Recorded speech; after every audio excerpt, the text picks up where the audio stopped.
Hey everyone, welcome to Polygon Friends List. I'm really excited to talk to the editor-in-chief of Polygon.com today, Chris Grant, about video games. I think Chris is on the line. Chris, how's it going? I too am very excited to talk about video games. Let's get our video game on. What are we Y- talking about, Smith? I've really been wondering, we've seen a lot of this the past couple of weeks. Um, Basically, video games aren't happening this year. Well, that's not exactly accurate, to be fair. They're happening. Some video games are happening, but some other video games aren't. They're happening next year. We've seen a lot of delays in recent months of games out of 2014 and into 2015. Some games also that were initially, not necessarily confirmed for 2014, but, they're saying, hey, this isn't going to be out until next year, in some cases late next year. I can think of a few examples. We've seen Ubisoft delay The Division into next year, and Sony recently delayed The Order 1886 out of this fall into Yep. 2015 as well. I think they're saying early 2015 at least. Some others. There is one other notable one, which is Quantum Break, which was bumped to 2015 this week. I guess bump maybe is inaccurate since they never announced a release date for it, but it was widely expected to be available this year. It was shown off at E3 last year, alongside the Xbox One. That's the new game from Remedy. Anyone familiar with Remedy and its catalog, including Max Payne 2, and the what seemed at the time to be the intermittently delayed Alan Wake, which was originally an open world game and then it became a very scripted episodic game. Probably isn't surprised to find out that Quantum Break is being delayed. In fact, it's not even going to make its debut at E3. It's going to be shown off at Gamescom later this summer in Europe, which was also, I think, a big surprise. At the very least, if it wasn't coming out this year, I think we expected to see it as a major Xbox One presence at E3. So what does this say? The games you listed before, Division, The Order 1886? I believe so. 1866? Yes, 86. Um, Yeah, and and now Quantum Break. yeah. Last year, the delay was Watch Dogs into this week. So, like, why these delays? What are they owed to? I think the most notable commonality across those four games is that they're all new IPs. Like, none of those take place inside of an existing, sometimes an existing technological framework. The Watch Dogs had a new engine that they've touted, The Division as well. Remedy sort of rewrites, I think, a lot of stuff for each of its games. So some of this is technology and technology on the back of new IPs. Some of it is that from a game design standpoint, you don't have a framework to follow, right? This isn't like the recently leaked Battlefield Hardline, which is going to be a Battlefield game. Like they are going to get it out this year. It has to be out this year. They released Battlefield 4 last year, even though it wasn't necessarily maybe finished or working. But it exists inside of a framework that they understand. It exists inside of a technology platform that, in the case of Battlefield, maybe didn't work so well, but that ostensibly works. And so, the push to create new IP on new consoles, the PlayStation 4 and Xbox One, I think is responsible for a lot of these delays, and that companies really want to make new franchises that are going to last this whole generation. But doing that, is kind of a necessarily fraught process. Well, I'm wondering also, a lot of these franchises that are getting extended into the next generation or the new generation of consoles. I mean, you mentioned new IPs, but there are plenty of other games, from existing franchises that we're going to see, and a lot of those franchises sort of had like a fourth game on the previous generation of consoles that where traditionally you would only have had a trilogy. Thinking of God of War Ascension and Halo 4 was on Xbox 360 as well, and Yep. now that was another game, not necessarily a delay because I don't think anyone expected Halo 5 to be out this year, but that's fall 2015 now. Halo 5 Guardians, the full title for that one. So do you also think that part of it is where people felt that the last console generation was longer than usual, a little more drawn out, and they had to sort of fill that space with these fourth entries in the franchises? Do you think that this time around maybe they really want to just wow people and work longer to try and do that? I think some of it's that in that AAA game development is sort of like software development brinksmanship. It's a constant one-upping, where they need to best their previous efforts, but they also need to put out a product that is going to be really competitive. I think we saw this with Watch Dogs and its delay last year, where, it was being co-marketed alongside the PlayStation 4. It was not a PlayStation 4 exclusive, but it was one of Sony's big hopes for the platform, and they really were trying to kind of market it as a PlayStation 4 game. I mean, what happened to all the people who pre-ordered Watch Dogs PS4 bundles, right? Yeah, and so like when that got delayed, that was very expensive. That was very expensive for Ubisoft and their stock and their kind of the credibility, and obviously for Sony. So why did they do it? I think for Ubisoft, and it debuted this week to pretty good reviews. I think a lot of people expected the worst after that delay, and I think what you're what you see there is a willingness on Ubisoft's part, and maybe the same is true for the division as well, to delay games in order to improve quality, and that the size of these investments is so vast that the risk of releasing a game that could become a franchise, that could, like Assassin's Creed, go on to have annual releases and sell tens of millions of units, that if you release a bad one, that the cost of that is so potentially high that it's better to delay and take the lumps there and release a game that you're more confident in later in the year. I think some of it also has to do with the viability of Q1 and Q2 as a release window, where even just a couple years ago, at the beginning of last generation, you wouldn't release a big game like that anywhere outside of Q4. But we've seen a lot of games successfully launch in that Q1 and Q2 window, and notably a lot of Rockstar games, Grand Theft Auto, Red Dead, notably not Alan Wake, which launched right alongside Red Dead and got trounced. So I think and Watch Dogs is the most pre-ordered game in Ubisoft history, and I guess their largest day one sales ever for any Ubisoft game, and that's in a May release. This would normally be a dead zone. So I think you're seeing some willingness for companies to venture into the sort of wilds of Q1 and Q2, and make a claim in a less competitive calendar, less competitive window, and get out of the Q4 train wreck. I think the risk now, specifically with The Order and Quantum Break, is that those are both first-party games, and Sony needs first-party games. They've actually done a really good job of getting software out after the system's really kind of a paucity of first-party titles that released last year. And Microsoft had more titles, and they've had something of a drought since then. And Sony's obviously got a lot of the indies coming out as well. So, this year, and specifically this E3, I think a lot of people were really expecting a sort of tidal wave of software. A lot of the software that we didn't see last year, or that we, like The Order, like Quantum Break, were just promised, but not really shown. So it's going to be really interesting this year to see what games these publishers bring, especially the first-party publishers for next-gen consoles. They're both selling well. The PlayStation 4 specifically is selling very well.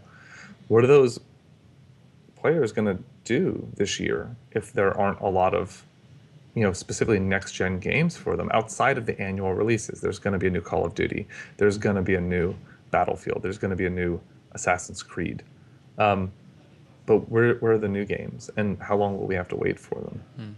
I want to go back to something that you touched on earlier, and sort of talk about it in a different context. You mentioned publishers being willing to delay games because they're worried about the damage that a rushed release can do. And this brings to mind what publishers have been doing with sports games. So if you think about specifically EA and the really rough recent history of the NBA Live franchise, what they tried to do with that was they released NBA Live 10 in fall of 2009, and then they said, hey, we're going to reboot this franchise. They announced that in the following May, and they're like, hey, we're going to have NBA Elite 11 in fall 2010, and then Right. the game was not finished. They couldn't get it done. There was a demo that got out that had some really terrible, laughable glitches, and then they eventually. I think that game actually made it to store shelves, didn't it, before it got pulled? Yeah, there are some retail There are copies. copies out there. Yeah, in the It's wild. amazing. They, Collector's items. yeah, they did press some discs, but then they're like, oh hey, actually we're going to delay this game, and then they eventually canceled it, and then it took them like years and years until finally last fall. They rebooted that franchise like multiple times, and then last fall they released NBA Live 14, which was not a good game. And at that point they'd only had 18 months to work on that, or actually, Right. sorry, not even a year. Or I think they'd said sort of the typical development cycle of the year to work on NBA Live 14, because they're like, hey, we just had to basically start from scratch, and now people are wondering, where does that leave EA for NBA Live 15 this fall, which they haven't officially announced or anything, but you look at that versus what EA decided to do with the NHL franchise and their golf franchise. So EA had FIFA and Madden and NBA Live on the new consoles at launch last fall.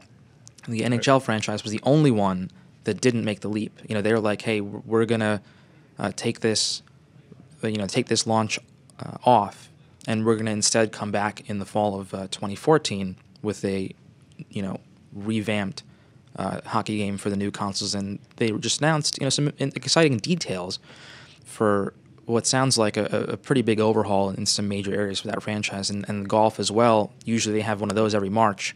They had one last March. They're taking it off this year. They're going to come back next, probably March or April, with a new golf game. And some of that's competition, right? So like, contractually they might be obligated to have a Madden game out every year for NFL or something, but Yeah. but it's a huge seller, right? Like they've got to get Madden out. It sells a lot. They have to get FIFA out. It sells even more. But NHL is not as big of a seller. So maybe it's okay, especially for a next-gen game, that they don't make that hit right away in order to get a better game out later.